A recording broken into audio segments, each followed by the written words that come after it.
السلام علیکم ورحمۃ اللہ وبرکاتہ۔ الحمد للہ رب العالمین والصلاة والسلام علی سید المرسلین، اما بعد فاعوذ باللہ من الشیطان الرجیم، بسم اللہ الرحمن الرحیم۔ برادران عزیز و معزز خواتین، آج کی اس نشست میں سورۃ ہود کی آیت نمبر 73 سے آیت نمبر 76 تک تمام آیات کا ترجمہ و تفسیر پیش کرنے کی سعادت حاصل کی جائے گی۔ قالوا اتعجبین من امر اللہ رحمت اللہ وبرکاتہ علیکم اہل البیت انہ حمید مجید۔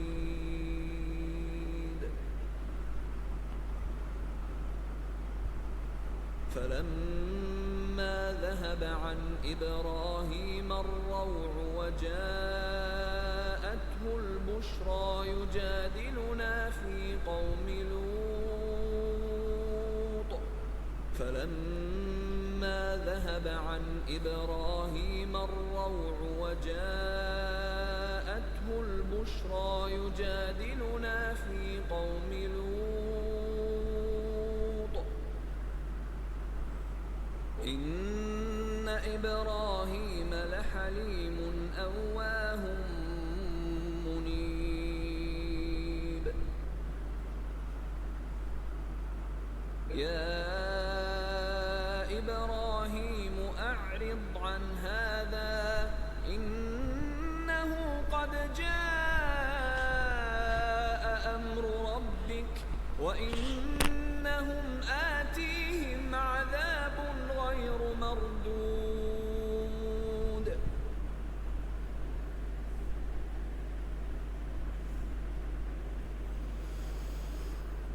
فرشتوں نے کہا، کیا تم اللہ کے کام پر تعجب کرتی ہو؟ اے گھر والو، تم پر اللہ کی رحمت اور اس کی برکتیں ہوں، بے شک وہی سب خوبیوں والا، عزت والا ہے۔ فرشتوں کے کلام کے معنی یہ ہیں کہ اے سارہ رضی اللہ تعالیٰ عنہ، آپ کے لیے یہ تعجب کا مقام نہیں، کیونکہ آپ رضی اللہ تعالیٰ عنہ کا تعلق اس گھرانے سے ہے جو معجزات، عادتوں سے ہٹ کر کاموں کے سر انجام ہونے، اللہ تعالیٰ کی رحمتوں اور برکتوں کے نازل ہونے کی جگہ بنا ہوا ہے۔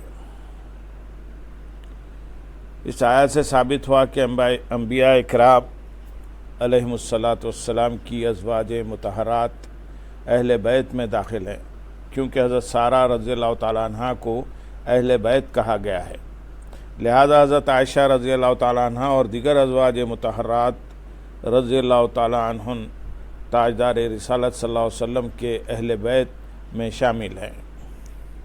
نیز صحیح بخاری اور صحیح مسلم کی ان احادیث سے بھی ثابت ہے کہ حضور انور صلی اللہ علیہ وسلم کی ازواج مطہرات آپ کے اہل بیت میں داخل ہیں۔ چنانچہ حضرت انس رضی اللہ تعالیٰ عنہ فرماتے ہیں، نبی اکرم صلی اللہ علیہ وسلم نے حضرت زینب بنت جہش رضی اللہ تعالیٰ عنہ کا ولیمہ گوشت اور روٹی سے کیا۔ آپ صلی اللہ علیہ وسلم نے مجھے بھیجا کہ لوگوں کو کھانے کے لیے بلا لاؤ۔ میں بلانے گیا تو میرے ساتھ کچھ حضرات آئے اور وہ کھا کر چلے گئے، پھر کچھ حضرات آئے اور وہ بھی کھا کر چلے گئے، چنانچہ اسی طرح جنہیں میں بلاتا وہ آتے اور کھا کر چلے جاتے، یہاں تک کہ اب مجھے بلانے کے لیے کوئی نہیں مل رہا۔ اب مجھے بلانے کے لیے کوئی نہیں مل رہا تھا۔ آپ صلی اللہ علیہ وسلم نے فرمایا کہ کھانا اٹھا کر رکھ دو۔ 3 آدمی اس وقت بھی گھر میں بیٹھے باتیں کر رہے تھے، تو حضور پرنور صلی اللہ علیہ وسلم باہر تشریف لے گئے اور حضرت عائشہ صدیقہ رضی اللہ تعالیٰ عنہ کے حجرے کی طرف جا کر فرمایا، اے اہل بیت، تم پر سلامتی اور اللہ عز و جل کی رحمت ہو۔ انہوں نے جواب دیا، آپ پر بھی سلامتی اور اللہ عز و جل کی رحمت ہو۔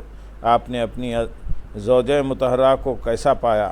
اللہ تعالیٰ آپ کو ان میں برکت عطا فرمائے۔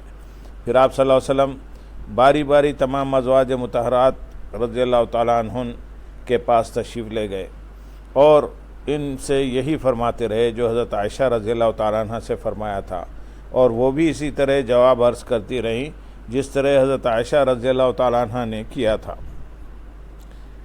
یہی حدیث چند مختلف الفاظ کے ساتھ صحیح مسلم میں بھی موجود ہے، اور اس میں یہ ہے کہ لوگوں کو کھانا کھلانے کے بعد سید المرسلین صلی اللہ علیہ وسلم اپنی ازواج مطہرات کے پاس تشریف لے گئے اور ہر ایک سے فرمایا تم پر سلامتی ہو، اے اہل بیت تم کیسے ہو؟ انہوں نے عرض کی یا رسول اللہ صلی اللہ علیہ وسلم ہم خیر سے ہیں، آپ نے اپنی ازواج مطہرات کو کیسا پایا؟ آپ نے اپنی زوج مطہرہ کو کیسا پایا؟ حضور اقدس صلی اللہ علیہ وسلم نے ارشاد فرمایا بہت اچھا پایا۔ آیت نمبر 74 میں ارشاد ہے پھر جب ابراہیم سے خوف زائل ہو گیا اور اس کے پاس خوشخبری آ گئی تو ہم سے قوم لوط کے بارے میں جھگڑنے لگے۔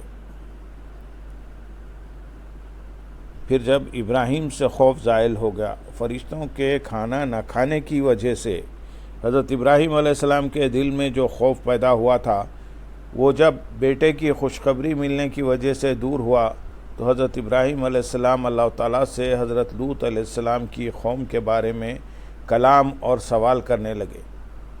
جمہور مفسرین کے نزدیک یجادلون فی قوم لوط کا معنی ہے حضرت ابراہیم علیہ السلام ہمارے بھیجے ہوئے فرشتوں سے قوم لوط کے بارے میں جھگڑنے لگے۔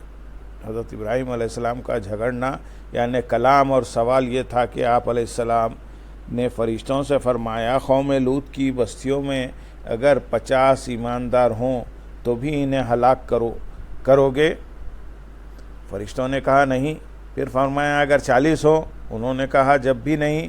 آپ علیہ السلام نے فرمایا اگر 30 ہوں؟ انہوں نے کہا جب بھی نہیں۔ آپ علیہ السلام اس طرح فرماتے رہے یہاں تک کہ آپ علیہ السلام نے فرمایا اگر ایک مرد مسلمان موجود ہو تب بھی ہلاک کر دو گے؟ انہوں نے کہا نہیں۔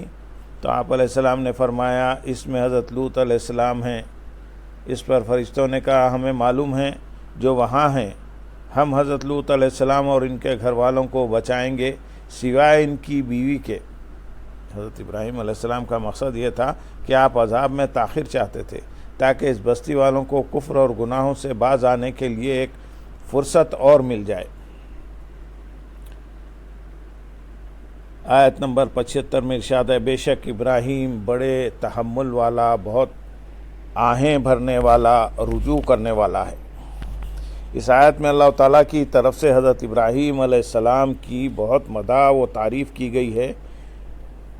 جب حضرت ابراہیم علیہ السلام کو یہ معلوم ہوا کہ فرشتے حضرت لوط علیہ السلام کی قوم کو ہلاک کرنے کے لیے آئے ہیں تو آپ کو بہت زیادہ رنج ہوا اور آپ اللہ تعالیٰ سے بہت زیادہ ڈرے۔ اس لیے اللہ تعالیٰ نے آپ کی صفت میں ارشاد فرمایا کہ بے شک حضرت ابراہیم علیہ السلام حلیم یعنی بڑے تحمل والے اور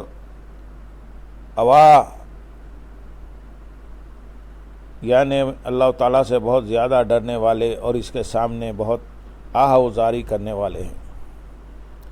حضرت ابراہیم علیہ السلام کی صفت میں منیب اس لیے فرمایا کہ جو شخص دوسروں پر اللہ تعالیٰ کے عذاب کی بنا پر اللہ تعالیٰ سے ڈرتا اور اس کی طرف رجوع کرتا ہے تو وہ اپنے معاملے میں اللہ تعالیٰ سے کس قدر ڈرنے والا اور اس کی طرف رجوع کرنے والا ہوگا۔ سبحان اللہ، کتنی پیاری صفات ہیں۔ آیت نمبر 76 میں ارشاد ہے ہم نے فرمایا اے ابراہیم اس بات سے کنارہ کش کر لیجئے، بے شک تیرے رب کا حکم آ چکا ہے اور بے شک ان پر ایسا عذاب آنے والا ہے جو پھیرا نہ جائے گا۔ جب حضرت ابراہیم علیہ السلام کا فرشتوں سے سلام اور کلام کا سلسلہ دراز ہوا تو فرشتوں نے حضرت ابراہیم علیہ السلام سے عرض کیا اے ابراہیم علیہ السلام اب اس بحث کو ختم کر دیں کیونکہ آپ کے رب عز و جل کی طرف سے حضرت لوط علیہ السلام کی قوم پر عذاب نازل ہونے کا فیصلہ ہو چکا ہے، لہذا اس عذاب کے ٹلنے کی اب کوئی صورت نہیں۔ اس آیت سے دو مسئلے معلوم ہوئے۔ ایک، تقدیر مبرم کسی صورت میں نہیں ٹل سکتی۔ اور دوسری انبیاء کرام علیہ الصلوۃ والسلام کی اللہ عز و جل کی بارگاہ میں وہ عزت ہے کہ رب عز و جل ان کو تقدیر مبرم کے خلاف دعا کرنے سے روک دیتا ہے تاکہ ان کی زبان خالی نہ جائے۔ یہاں یہ بات یاد رہے کہ تقدیر کی 3 قسمیں ہیں۔ ایک مبرم حقیقی کہ اللہ تعالیٰ کے علم میں کسی شے پر معلق نہیں، اور دوسری معلق محض کہ فرشتوں کے صحیفوں میں کسی چیز پر اس کا معلق ہونا ظاہر فرما دیا گیا ہے، اور تیسری معلق شبیہ بمبرم کہ فرشتوں کے صحیفوں میں اس کا معلق ہونا مذکور نہیں اور اللہ تعالیٰ کے علم میں کسی چیز پر معلق ہے۔ ان کا حکم یہ ہے کہ وہ تقدیر جو مبرم حقیقی ہے اس کی تبدیلی ناممکن ہے۔ اگر اتفاقی طور پر اکابر محبوبان الہی اس کے بارے میں کچھ عرض کرتے ہیں تو انہیں اس خیال سے واپس فرما دیا جاتا ہے، اور وہ تقدیر جس کا معلق ہونا ظاہر ہے اس تک اکثر اولیاء کی رسائی ہوتی ہے، اور یہ ان کی دعا سے اور ان کی ہمت سے ٹل جاتی ہے۔ اور وہ تقدیر جو متوسط حالت میں ہے، جسے فرشتوں کے صحیفوں کے اعتبار سے مبرم بھی کہہ سکتے ہیں، اس تک خواص اکابر کی رسائی ہوتی ہے۔ اللہم صلی علی سیدنا محمد وعلی آل سیدنا محمد وبارک وسلم، وآخر دعوانا ان الحمدللہ رب العالمین۔ سبحان ربک رب العزت عما یصفون۔